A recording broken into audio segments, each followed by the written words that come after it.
Any update on Shaquill Breeland?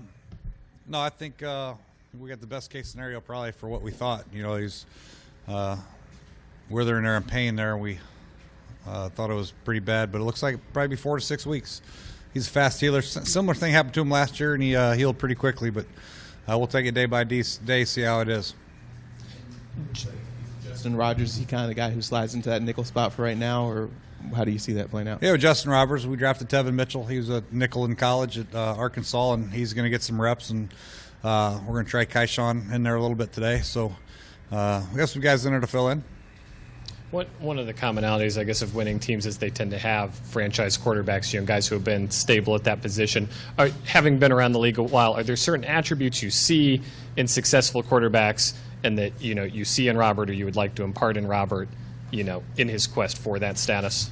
Well, I think the successful ones that you're talking about, they've done it game in and game out, year in and year out. You know, unfortunately for Robert, he's had one great year, his rookie year, and then he had a couple injury issues. So hasn't been able to put back-to-back years together yet. So he's got the talent, obviously the arm strength, the mobility that you're looking for. We just got to try to keep him on the field healthy, and he's got to continue to develop. Jay, is it definitely a knee injury then for Breeland? Yes. And then do you know what's been affected?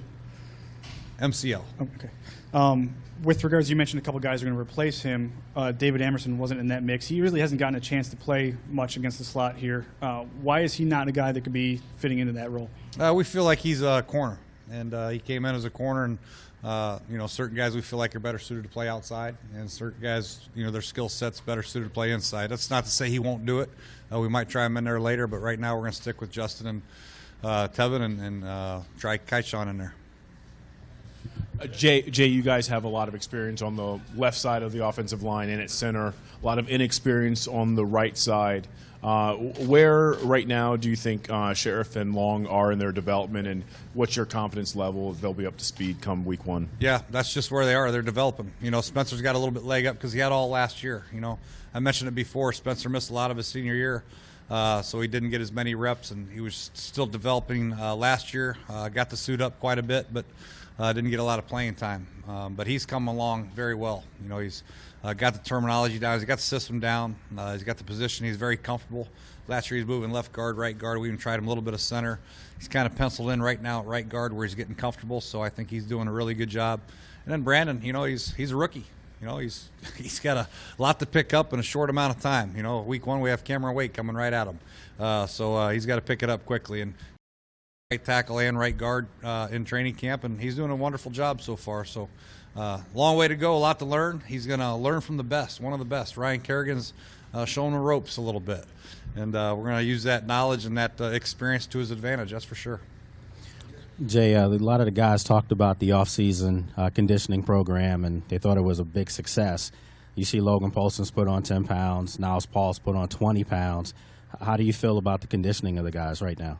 I feel great about it. Coach Clark and Chad, they've done an excellent job with these guys, and the guys have done a good job of buying in. It's one thing to have a great program, but it's another thing to have the guys actually buy into it and work at it. And all our guys have really done a good job all the way down the roster. We haven't had any weight issues, so to speak. We had a couple guys overweight, but we think some of that was muscle, but for the most part, everybody's done a good job, and hats off to Coach Clark. And these guys are running around good. Today will be a good test for them. It's hot, and it's first day in full pads, so we'll see how they are. Why do you feel Kaishan might be a good option inside there? Well, he's got the mobility that you're looking for. He's got quick change of direction. He's an athletic kid. And he's smart. He's picked up both safety positions relatively easily, and feels good about moving into nickel. And we had a walkthrough this morning where we did some 2-minute, and he went in there and did a good job. Emerson, obviously, it has to be tough for him going from a starting job last year now, did not come into that role this year. How do you feel he's handled it in the offseason in terms of his growth and what you've seen out of him thus far, on and off the field? Well, it's nothing's etched in stone right now. All depth charts are done in pencil, and we have erasers on our pencils. So he's out here competing, and he's played a lot of football here for the Washington Redskins, and we plan on using David quite a bit. The more cover guys you have in the building, the better off you are. So he's going to get enough playing time this year. He's continuing to compete. He's doing some good things, and we'll see where it is. But there's a chance that he could move inside later on. But right now we want to keep him outside, learning a new system.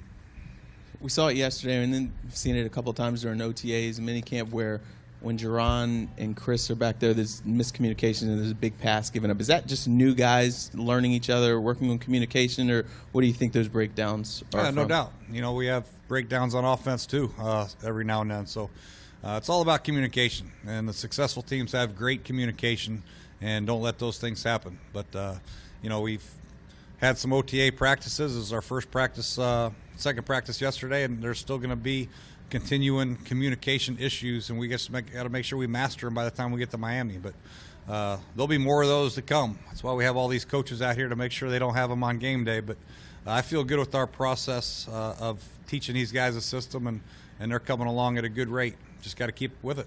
Jay, last year you guys brought in Ryan Clark for leadership on back end of the defense. He gave you that, but he was obviously at the end of his career. Goldson's supposed to be doing the same thing, but Tampa Bay kind of almost gave him away. What leads you to think that he has a lot left? Well, he's a tough football player, and he's a great leader. And Scott had him in San Francisco and knew a lot about him. We watched him on tape, and we thought he had a lot left in his tank. And I don't know why Tampa Bay did what they did. We're glad we got him, though, because he has come in here, and he's a very smart football player. He's a natural leader in the locker room and in the defensive back room, and he holds guys to a high standard, and guys like that are hard to find. So we think he does have a lot left in the tank. We know he's a physical football player. There's no question about that. And getting to know him over the course of the OTAs, I did not know about his leadership, and I did not know how smart he was. And I'm very impressed with those two traits also. And so far, the 24 hours, how's Gillette look to you on the field? He's just been really working with the trainer and the conditioning coach. We just want to make sure he's ready to roll by the time we stick the pads on him. He needs a couple days, not only to learn the terminology, but just to make sure his body's right. We didn't have him in the OTAs, obviously. We didn't have him summer. We didn't keep in touch with him, so we just want to make sure we go through the process to make sure he's ready to roll. But he's flexible. I've seen him stretch, that's for sure. Coach, for yourself personally, what's it like having another veteran coaching presence out here with Bill Callahan? That's great. It's great. We have veterans across the board. We have, Coach Cavanaugh brings a wealth of experience, obviously, and Coach Fuel and Joe Barry's been around the block, but Coach Callahan has got head coaching experience, and we're relying heavy on his input, on game day and obviously for our preparation.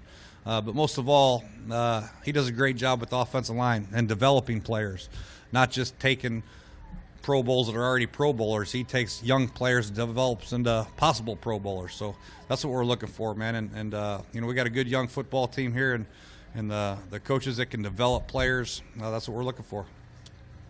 Signing of Everett at cornerback today, is he along the same lines of those guys? Tough as nails, like to hit, play special teams, young guys like that. Yeah, no doubt about it. That's why he's here.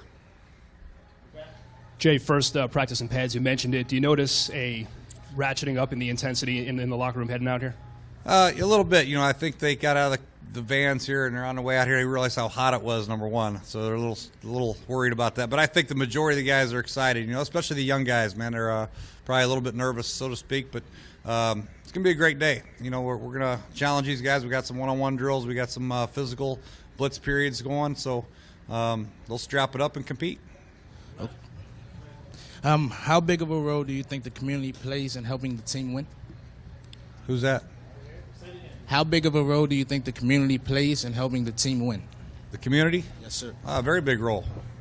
Are you talking about for home games or this one for home games? Well, home field advantage is a crucial part of football, pro football. I think in the National Football League, I think you get the most out of your home field advantage. So we got to do a better job of protecting our home field and doing a good job to keep our fans in it for 4 quarters.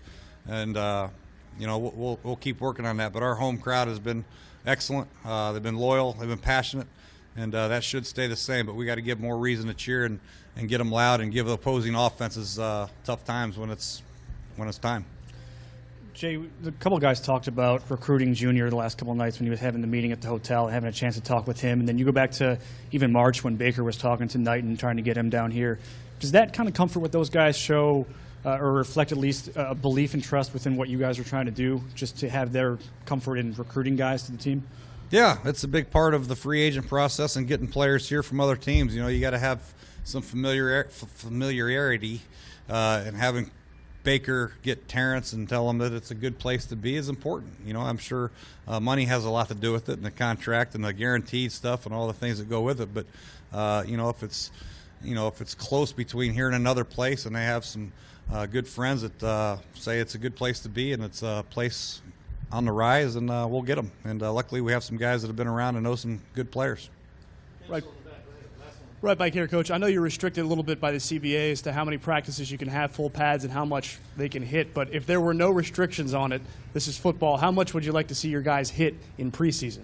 Well, it's a fine line nowadays, I'll tell you, because you want to get guys ready. You want to see who the toughest guys on your team are, and it takes repetition, and it takes a lot of work. But also, you want to keep your guys healthy for week one. It's a very long season playing 16 football games, and you don't want to wear guys out by week 3. So I think right now the system that we have in place is pretty good. I think OTAs in the offseason, I'd like to do a little bit more with them. But right now, I think one practice a day in pads is enough nowadays with all the studies and the physicality of this football game, this sport. We have enough. We'll get enough done. Thanks, Coach. Yep.